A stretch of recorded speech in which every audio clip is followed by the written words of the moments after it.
But I do want to ask you whether you think, at large, we're at a bit of a turning point when it comes to either learning or working remotely.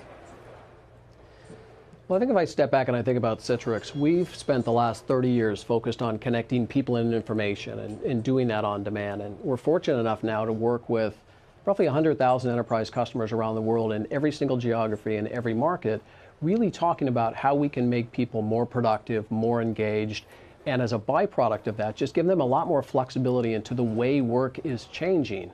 Because we've long espoused this idea that work is not a place, but it's a thing you do. And giving people the right digital tools to be productive on their terms, frankly, they can just accomplish some amazing things. Do want to give people a check on the markets while we're talking. The Dow now back down more than 700 points, nearly 3%. The S&P and NASDAQ following suit. NASDAQ back in the red. David, we've seen that Zoom, which had a recent IPO, does video conferencing, has gotten a lot of orders. The stock has actually performed pretty well as people realize the need to work remotely. But I wonder how much of that is actual new usage that's going to continue, and how much of that is companies hedging and saying, hey, if something gets bad, we need to have this tool in our back pocket. Is the reaction here kind of a back pocket tool, or is there real usage that's going to increase, you think?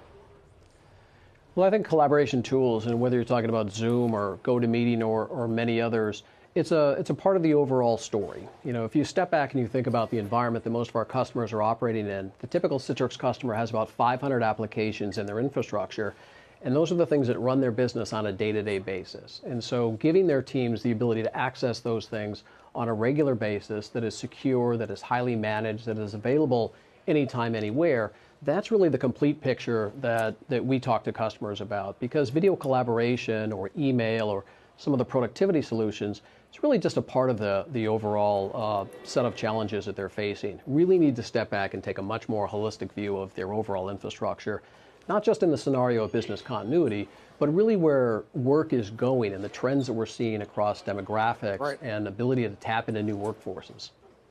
So for all the investors who've obviously been hurt by the decline in shares of travel-related companies this week, what is the role of travel in American business from here on out?